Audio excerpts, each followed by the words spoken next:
que el niño nace, el cerebro está en una continua evolución y se sabe que la etapa infantil, como veremos más adelante, es la etapa más importante para modelar, para determinar la estructura y el funcionamiento del cerebro a lo largo de nuestra vida. Quiere decir que esta etapa infantil es determinante para configurar lo que será el cerebro futuro de nuestros hijos o de nuestros alumnos. Y se sabe también que si comenzamos muy pronto una estimulación reglada, sistemática, ordenada, lo que conseguimos es un desarrollo óptimo del cerebro. Por lo tanto, nosotros sabemos que en base a la estimulación externa y al medio ambiente, el cerebro modifica su estructura. Y hay dos procesos importantes que modifican el cerebro, que uno se llama dendrogénesis y otro se llama mielogénesis.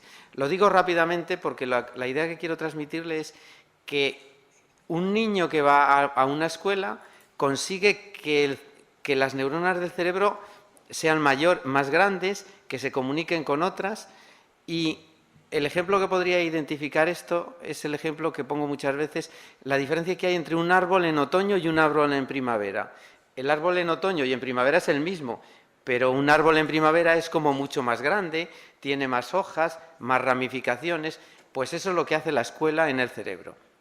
La escuela consigue que los niños pasen de un árbol de otoño a un árbol de primavera.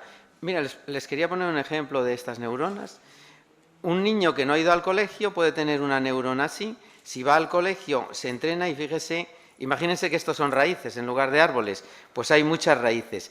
Cuando ha aprendido algo, ha aprendido el castellano, ha aprendido cualquier cosa, en el cerebro esta neurona que estaba así de pobre se convierte en una neurona con muchas raíces muy grandes. Esto quiere decir que durante ese tiempo el cerebro ha ido desarrollando paulatinamente su capacidad de estructura y de conexión con otras neuronas. Y esto es lo que se llama neuroplasticidad, que es la capacidad que tiene nuestro cerebro de aumentar la conexión de unas neuronas con otras y, sobre todo, hacerlas estables. Y eso se produce mediante la experiencia, el aprendizaje o la estimulación sensorial. Pero esto que lo digo yo ahora ya lo dijo hace 100 años Ramón y Cajal. Ramón y Cajal dijo una frase muy interesante que decía que para adquirir nuevas habilidades se requieren muchos años de práctica mental y física.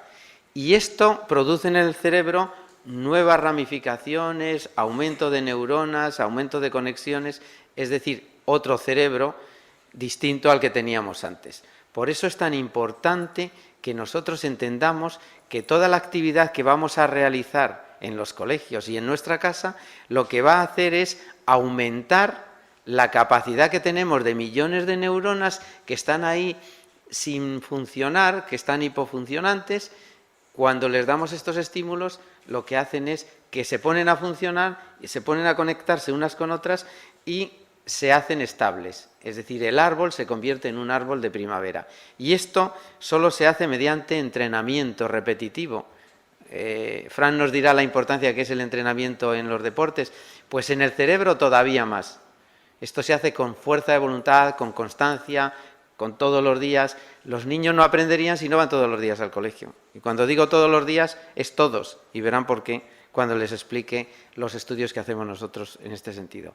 Por lo tanto, se sabe que la actividad regular y la actividad sistemática estimula el crecimiento y las conexiones nerviosas o sinápticas que ya tenemos en nuestro cerebro. ¿Y qué pasa en la primera infancia? Pues en la primera infancia es donde vamos a poner los elementos necesarios para modular nuestro cerebro. Lo que decía Ramón y Cajal, que todo hombre puede ser, si se lo propone, escultor de su propio cerebro, aquí empezamos a hacerlo. ¿Quiénes van a esculpir el cerebro? Los padres y los profesores. Esos son los que van a plantear la organización y la estructura futura del cerebro. Les voy a poner un ejemplo que identifica lo que les estoy diciendo, que es las lenguas.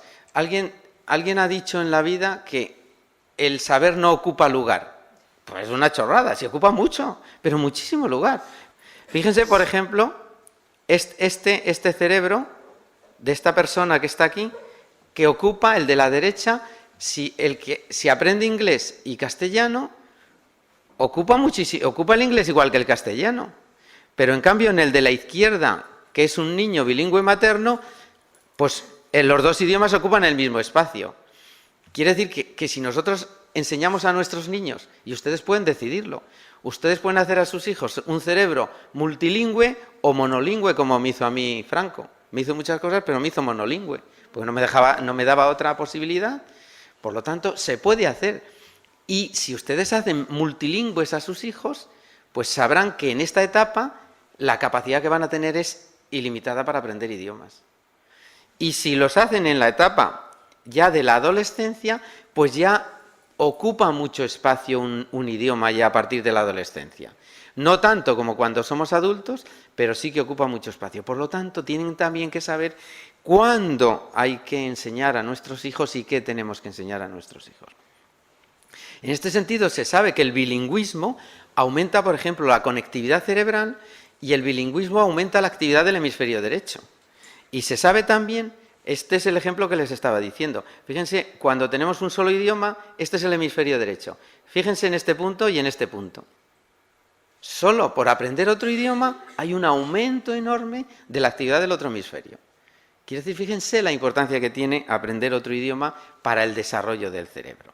Y también sabemos que no se desarrollan otras áreas distintas, que a veces la gente, no, a lo mejor si hablo 2 o 3 idiomas, desarrollo otra parte. No, no, se desarrollan las mismas áreas con más conexiones, no otras áreas. No hay una alteración en el cerebro que el que aprende 10 idiomas altere otras áreas del cerebro. No, las mismas áreas se conexionan con otras áreas mucho más.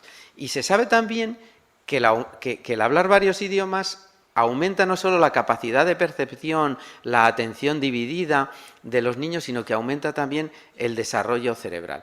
Y también se sabe que si un niño aprende un idioma antes de los 6 años, pues activa los 2 hemisferios.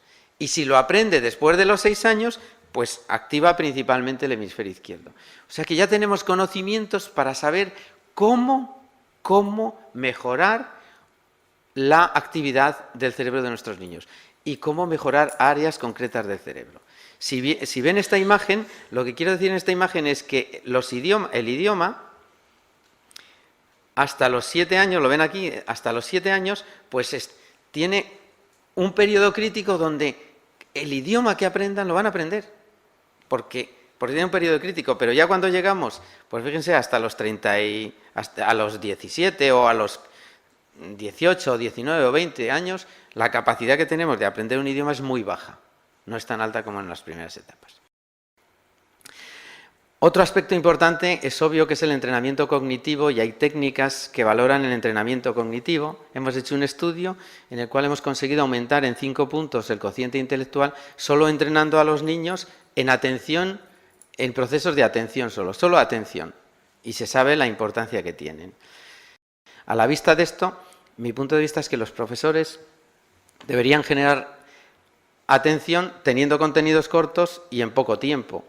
Deberían aumentar el conocimiento preceptivo, la motivación y lo novedoso, y la aportación que yo les haría es que si antes de cada clase hicieran 5 minutos de ejercicios de estimulación vestibular o de equilibrio, bebieran un vasito de agua e inspiraran y expiraran unas cuantas veces, pues la capacidad que tendrían de aprendizaje sería mucho mayor. Muchísimas gracias.